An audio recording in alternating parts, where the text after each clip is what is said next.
Muiz Opeyemi Ajayi, and I'm pleased to be hosting this workshop on surrealism. My workshop is going to be about conjuring surrealism from realism or the mundane. I'll be blurring the lines between surrealism and realism from surrealist poetry and realist poetry. And for a brief introduction of myself, as I said, I'm Muiz. I'm a student of the University of Ibadan in Nigeria where I study law, and I edit at the Nigeria Review. So before we go on, before we go on, I want us to do this the first exercise before we actually go into what surrealism is. Just take out a sheet of paper or your notepad, your phone app, whatever it is you, and do this exercise. So think of your past week or month and write out think of random things, mundane things, usual things that happen or that happened in your week, and write out words, phrases, fragments of sentences from what you remember of the week. But particularly things, think of concrete images and pick out random words, phrases, or sentences from them. Just random things, like the the time you were walking on your streets this week and you saw blackbirds on the church roof or something like that. Your partner peeling oranges with a table knife, a car narrowly missing a pedestrian, a boy sipping lemonade, juice, whatever. Just take out 5 minutes. Just take out a whole 5 minutes. You can, if you have more time, you can make it 10. You can make it 10, but minimum of 5 minutes. Take it out. Just think your past week, your past month. You don't have to think too long. Past week, past month, and write them out for 5 minutes. You don't really have to make too much sense. Just write them down in fragments, however they come. Just write them down. So you might want to pause this video while doing that, then come back to it. So before moving on to the next exercise, so the actual introduction of surrealism. So what is surrealism? So surrealism is a form of artistic expression that dwells on the unconscious and seemingly illogical. It actually employs imagination and the juxtaposition of images.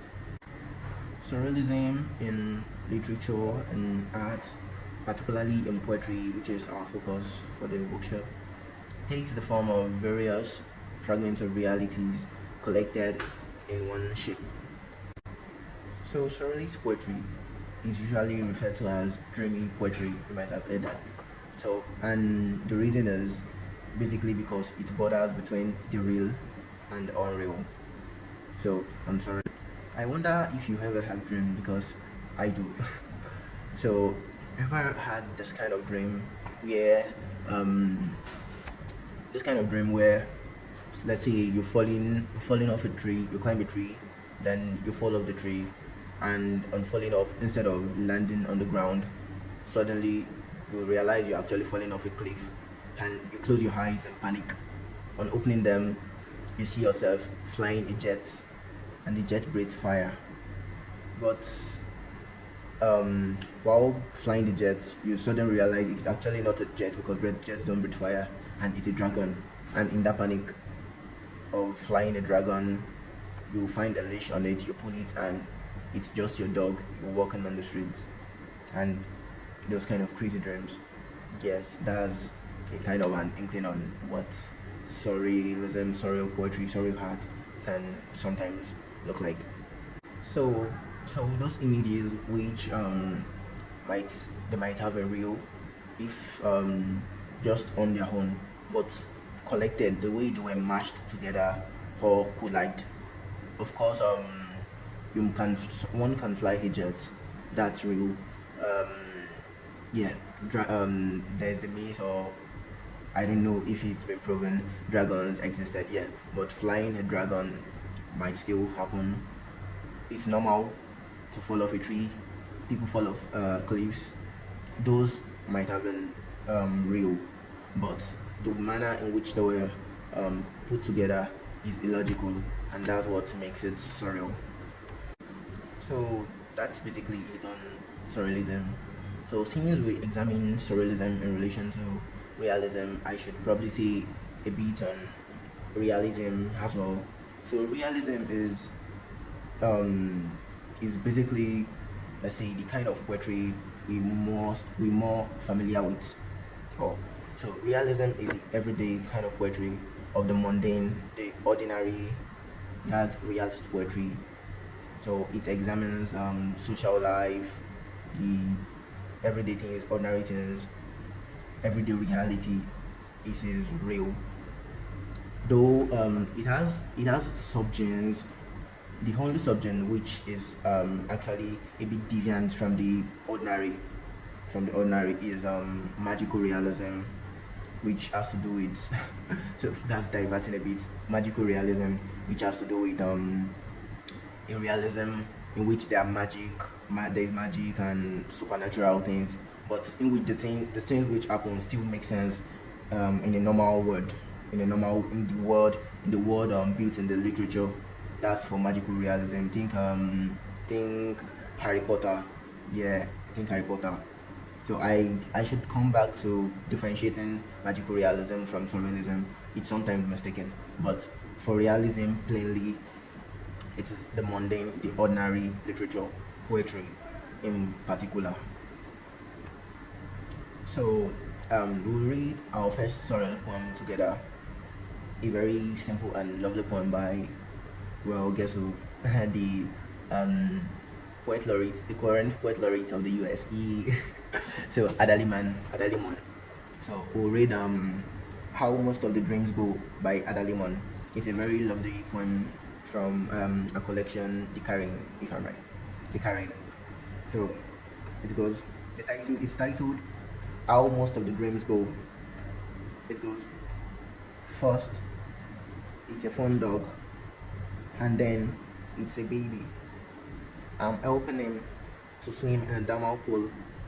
The water is black as coffee. The cement edges are steep, so to sink would be easy and final.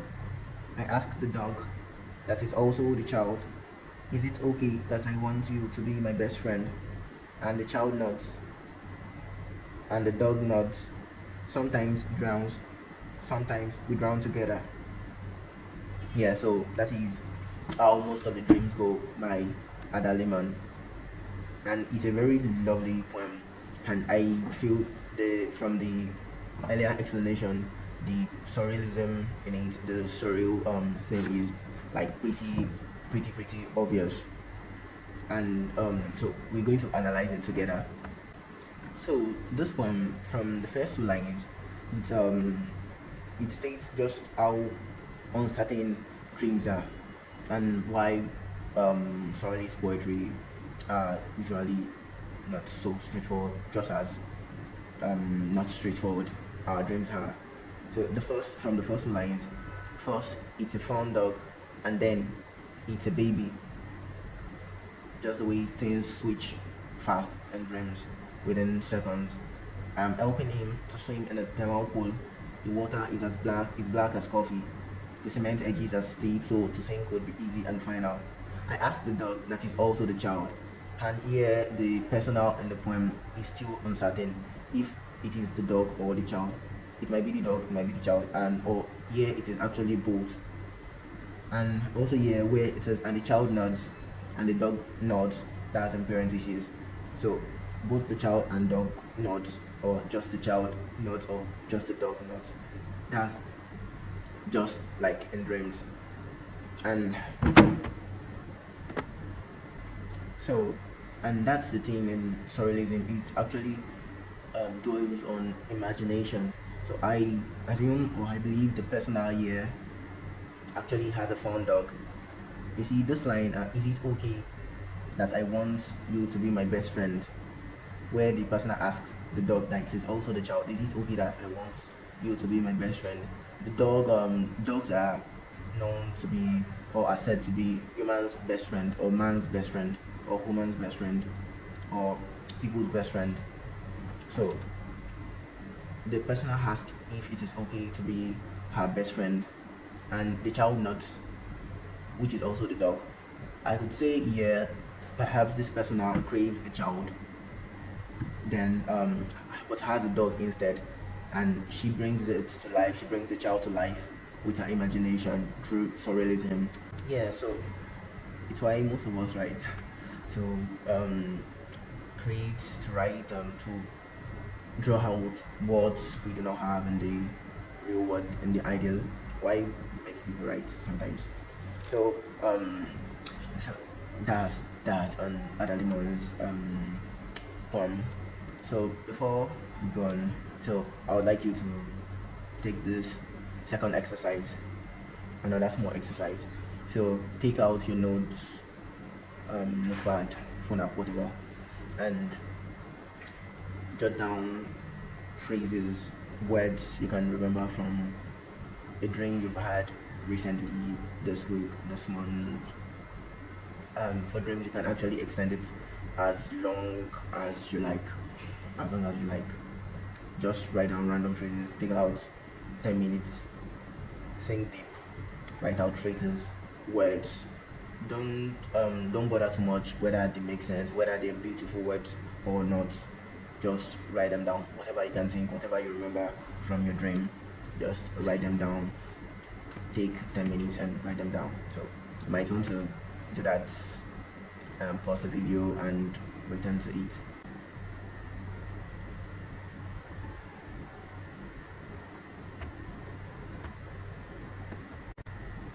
So yeah, I believe you're done with the once you're done with the dreamy words, phrases and polish.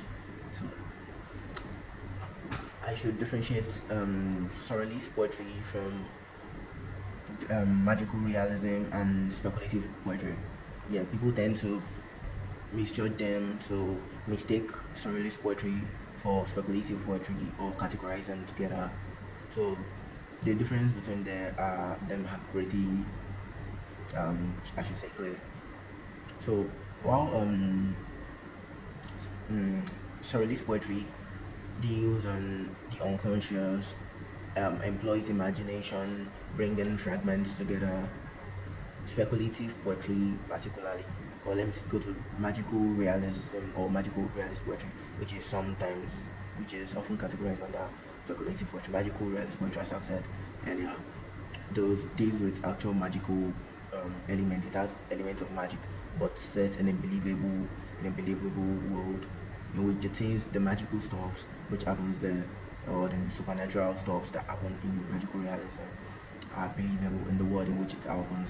And speculative poetry is a notch ahead of it.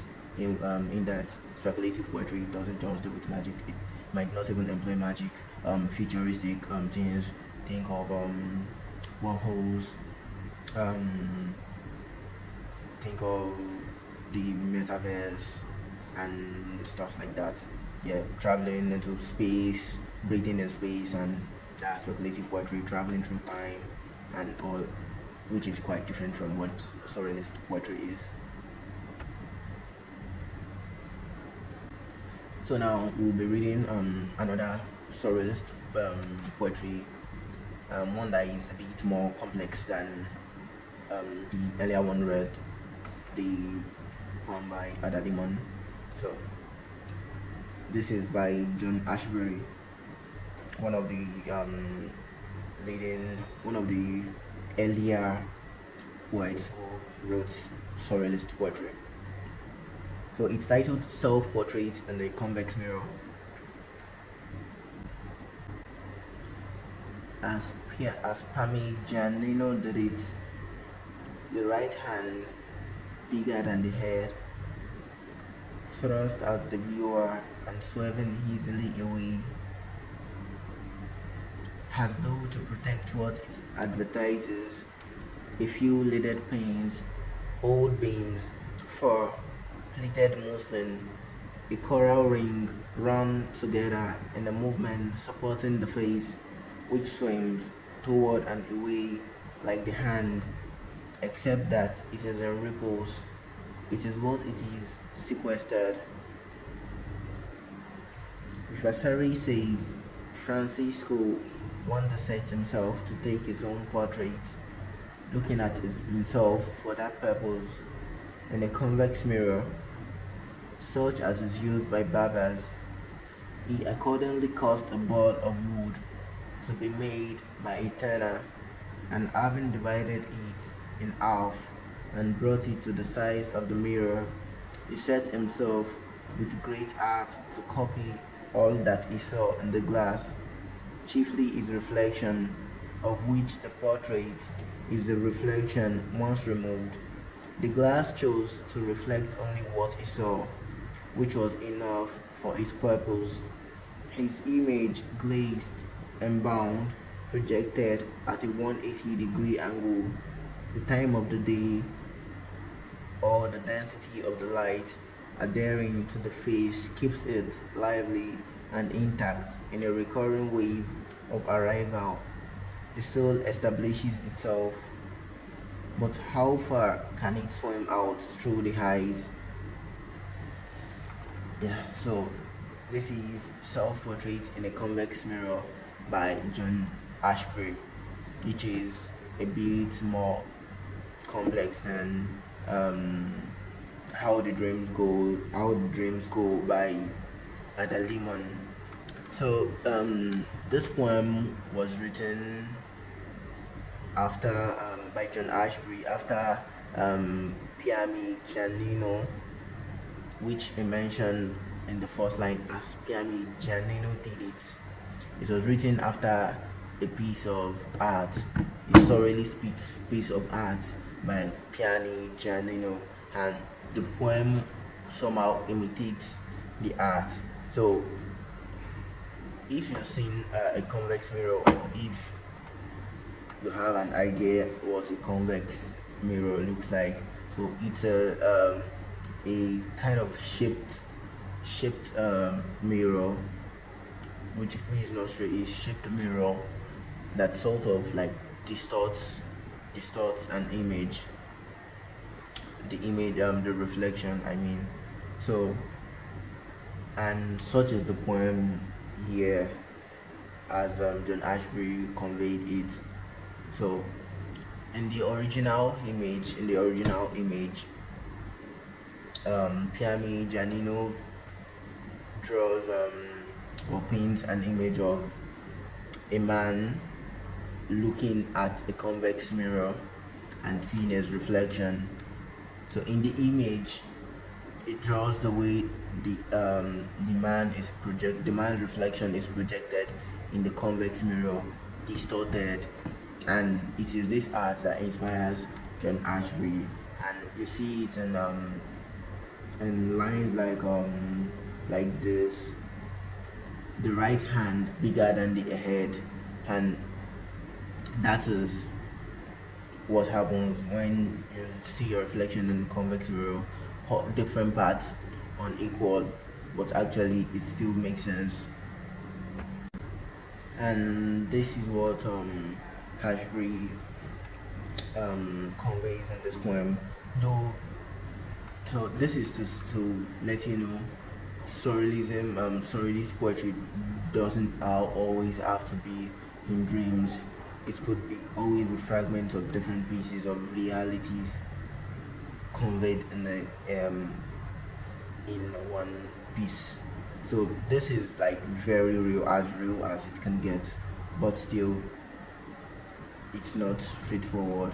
It's distorted. It's in fragments, object of imagination. This is a like a meta poetry, a meta art kind of thing. So Ashbery collects the images in fragments, a few leaded panes, gold beams, tiny details, for pleated muslin, a coral ring run together in a movement supporting the face, which swims toward and away like the hand, except that it is in repose. So this is what the surrealism poetry is majorly about. So then in the concluding lines, yeah, so how Harvey realizes his surrealist poetry is simply by copying the fragments of words in the mirror, as it says in line 14 to 17. Um, he set himself with great art to copy all that he saw in the glass, chiefly his reflection, of which the portrait is the reflection once removed.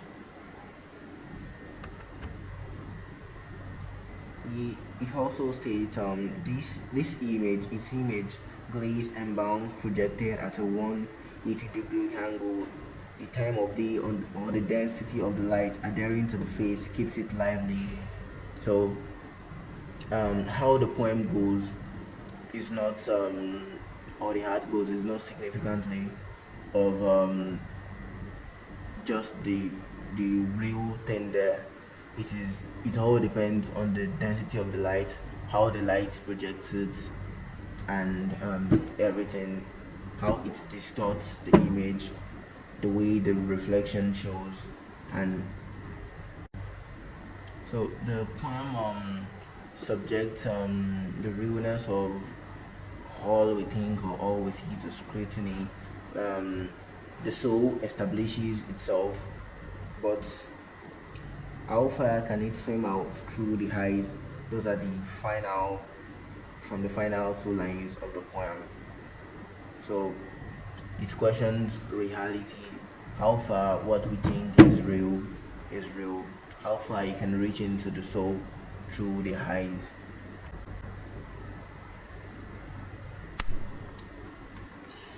So now you have a good understanding of what surrealism is, what surreal poetry is, and you've seen examples of how it looks like. So, yeah, to conclude the workshop, let's get to the exciting part, which is actually creating your own surreal piece. So, this is exercise 3. So, take so for the last exercise, take the two earlier exercises, exercise 1 and 2, the words written there from the realist, the mundane things, mundane words and phrases, and also the words and phrases from the dreamy words and phrases. And so take them out.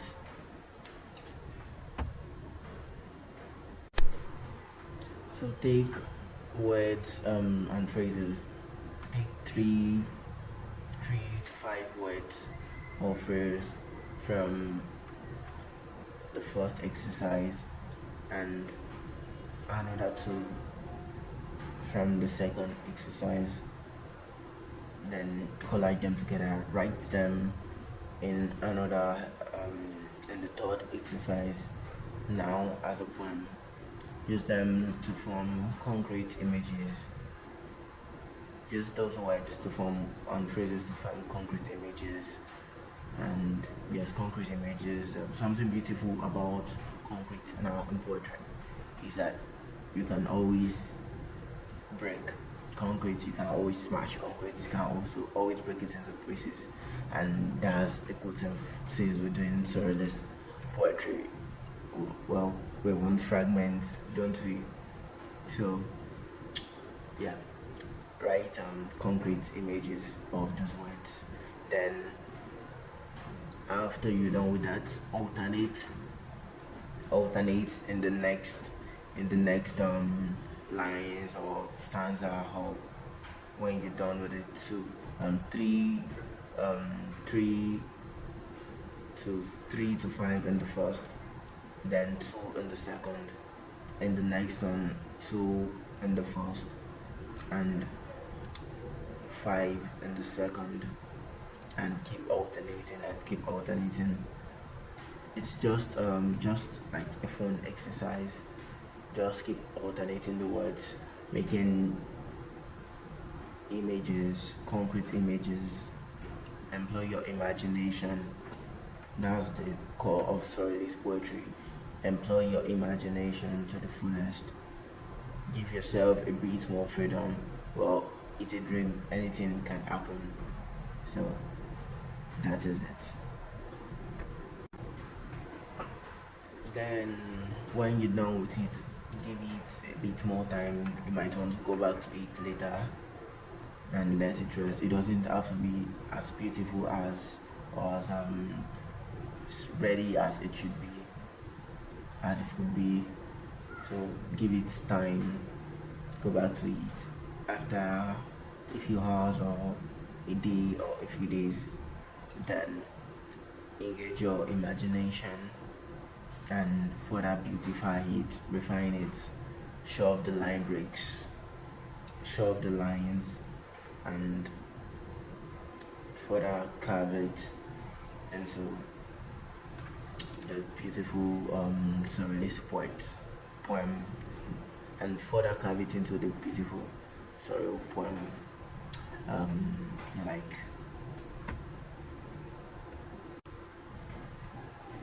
Yeah, so thank you so much for participating in this workshop, and so thank you so much for participating in this workshop, and good luck in the surrealism contest. Thank you to Sophie and the Aurora Journal for giving me this opportunity to host this workshop. Yeah, thank you, and have a good time. Good luck with the contest.